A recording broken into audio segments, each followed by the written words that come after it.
Roiled US-Chinese tensions in Asia pose Thailand with short-term leverage but a future trial ahead. Thailand's position has moved strikingly from its stance in 2018 when General Prayut Chan Ocha told Time magazine that the kingdom's key strategic partner was China.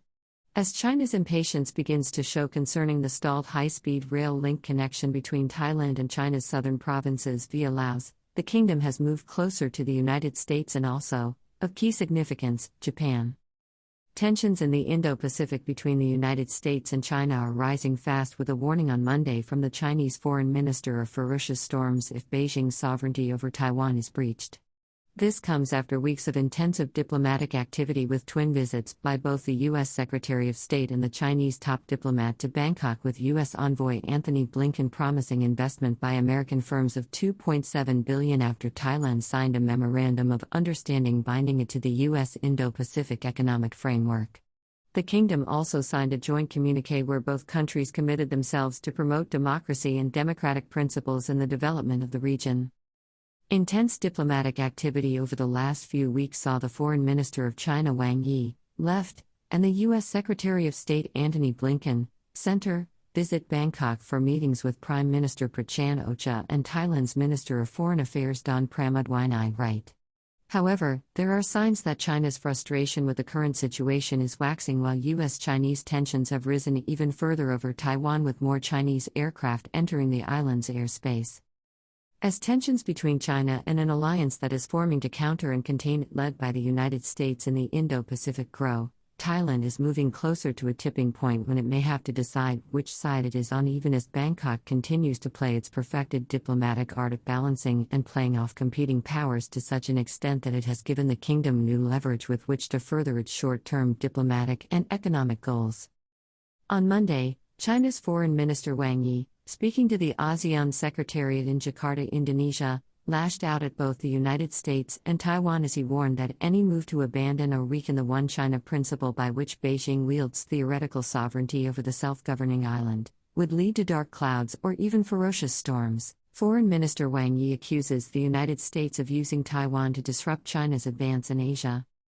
Mr. Wang accused America of weaponizing the Taiwan issue to disrupt and contain China's development in the region and the de facto authorities of Taiwan of not abiding by the 1992 consensus that reflects the One China principle in a campaign to allow Taiwan to move towards independence. It comes as China has again increased the number of combat aircraft carrying out intrusive sorties within Taiwan's airspace, and Australia's newly installed Prime Minister, Anthony Albanese, at a press conference in Canberra on Monday, stoutly rejecting 4 demands made by Chinese authorities from his newly formed government. "We will stand up for Australia," declared Mr. Albanese as he rejected the conditions laid down by Beijing. Significant visit by U.S. Secretary of State Antony Blinken to Bangkok, where 2 agreements were signed, one which commits Thailand to democracy. A visit by U.S. Secretary of State Antony Blinken to Thailand on Sunday and the signing of a joint communique and memorandum of understanding on supply chains is a signal that Thailand is, in recent times, moving closer to the United States while maintaining its policy of neutrality and balancing its relationship between the 2 major powers.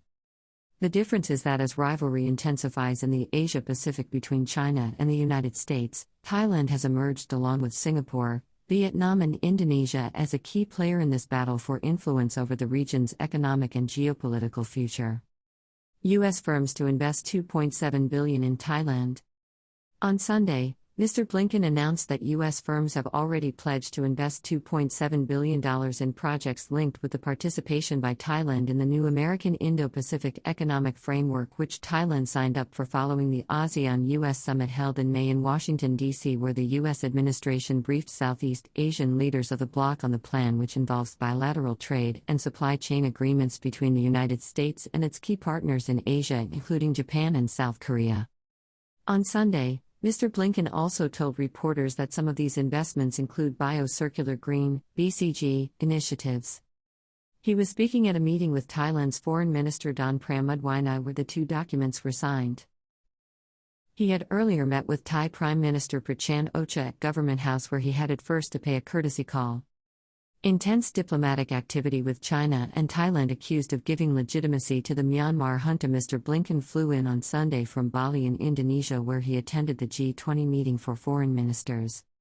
There, He had a longer than anticipated talk with Chinese Foreign Minister Wang Yi, who was in Bangkok just 5 days earlier, where he also met the Thai Prime Minister and Foreign Minister as the Chinese top diplomat toured Southeast Asia ahead of the summit on the holiday Indonesian island. Foreign Minister Wang Yi had earlier participated with Thailand, Cambodia, Laos, Myanmar and Vietnam at the 7th Mekong-Lonsong Cooperation (MLC) Foreign Ministers meeting held in Bagan, Myanmar, which drew criticism from international human rights activists and supporters of the National Unity Government (NUG) in Myanmar, despite calls from Mr. Wang for the military junta in Myanmar to engage with the democratic forces in Thailand's neighboring country, which is in the throes of an increasingly fierce civil war. Intensive clashes in Myanmar near Takis, leaving locals near the border rattled and on guard. Last week, after that meeting, critics of the event said that it was staged and had attempted to give credibility to the military junta, which finds it isolated from the international community and still not recognized by the United Nations. Myanmar raised by Mr. Blinken at last weekend's meeting with Thailand's Foreign Minister Don.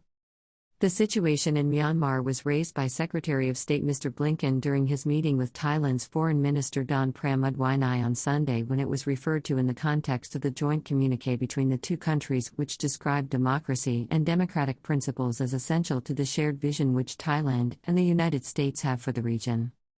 Strong democratic institutions, independent civil society, and free and fair elections are central to this vision, allowing our respective societies to reach their full potential, the statement declared.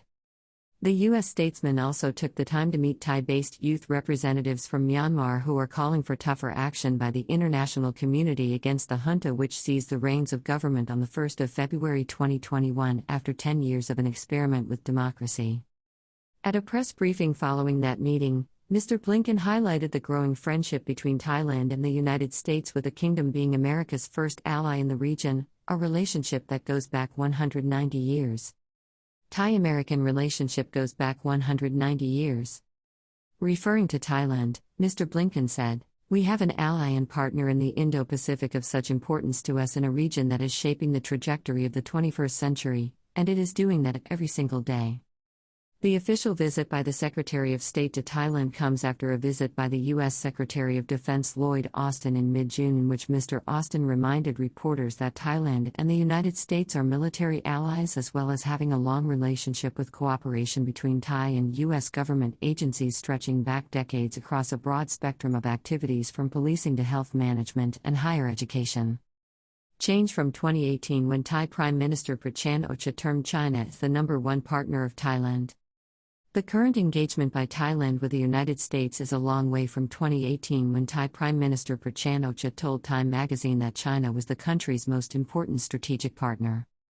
China is the #1 partner of Thailand, along with other countries in the second and third place like the US and others, the Thai premier, back then represented as a military dictator, told Time reporters for a worldwide cover story.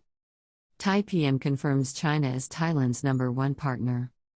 This followed the 2014 coup in which General Prayut seized power and ushered in a deteriorated relationship with the White House under the Obama administration, thereafter followed by a lack of engagement from the Trump administration until its latter years, when efforts began to restore the superpower's lost influence after the US-China trade war began in 2018. U.S. diplomatic activity in the Indo-Pacific region has ramped up sharply under the Biden administration.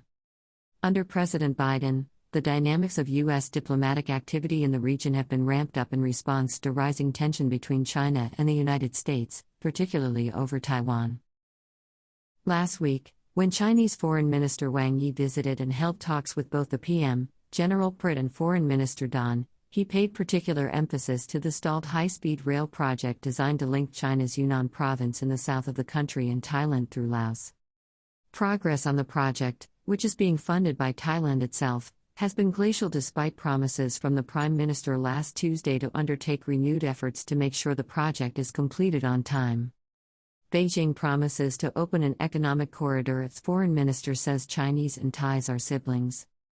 Beijing has promised that if the rail link is completed, it will open an economic corridor linked to Thailand's Eastern Economic Corridor, EEC, with its economic development areas in southern China via Laos. In a briefing after the meeting last Tuesday at Government House, the government spokesman, Thanakorn Wangboonkonghana, said that the Thai leader asked the foreign minister to help generate more investment by Chinese firms in Thailand's flagship Eastern Economic Corridor (EEC) project, particularly in relation to the manufacturing of electric cars, while the Chinese envoy directed the talks towards eliminating obstacles that are holding up the rail project and even suggesting a three-way meeting with Laos at some point in the future.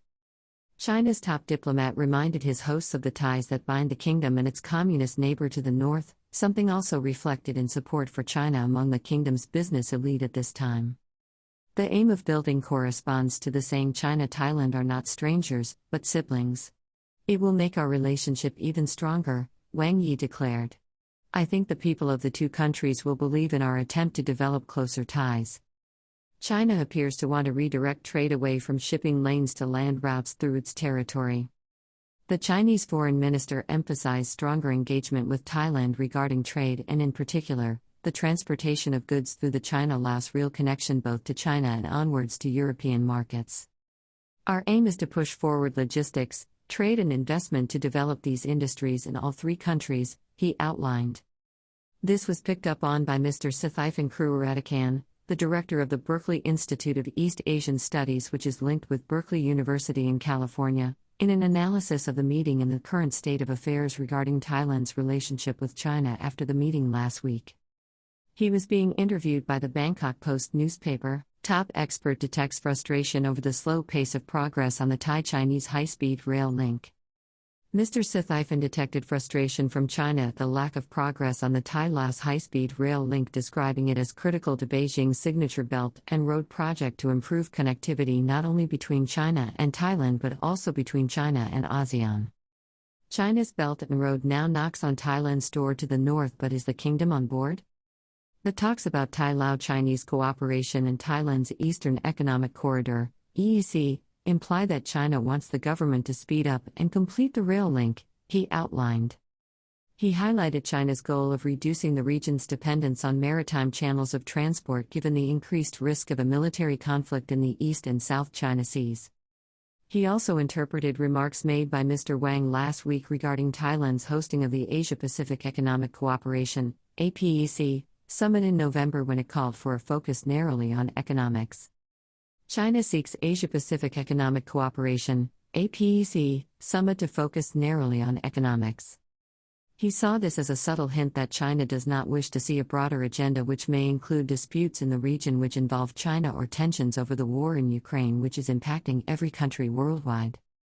Russia's Foreign Minister Sergei Lavrov walked out of the G20 foreign ministers meeting in Bali this week amid widespread criticism of his country's actions, which have not been condemned by China, which has repeatedly emphasized its close relationship with Russia, including cooperation with Moscow on votes within the United Nations, while Chinese propaganda outlets, state-controlled media and news agencies rebroadcast Moscow's narrative. Possibility of an outbreak of armed hostilities in the region may have to be confronted by Thailand. However, Mr. Sithiphan suggested that the time is coming when Thailand, as a key member of ASEAN, must confront the possibility of military conflict in the region and how it would react to such a situation even if it is not directly involved. However, in the short term, Thailand's traditional position of playing off both sides may work toward generating inward investment. A key factor in this equation also is Japan, Thailand's largest inward investor over many years, which has also been forging closer ties with Thailand as well as the United States. It is a key player in the alliance being developed to confront Beijing's aggressive posture. Thailand and Japan announced defense pact on visit by Japanese PM to Bangkok ahead of U.S. summit. In early June, Japan's Prime Minister Fumio Kishida visited Bangkok and signed a new defense cooperation pact with Thailand. Thailand's near-term focus remains firmly fixed on inward investment and trade to help recovery. In the near term, Thailand's main priority, as with many other ASEAN bloc members, is an economic revival from the recent emergency. Following Mr. Wang's visit last week, it was revealed that China, in terms of foreign investment proposals through the Board of Investment, represented Thailand's second largest investor with applications valued at $38.6 billion over 112 projects. However, the number of applications from Japan was over twice as much at $80.7 billion across 178 projects, with Singapore ranked third with pledged investments of $29.7 billion over 96 projects.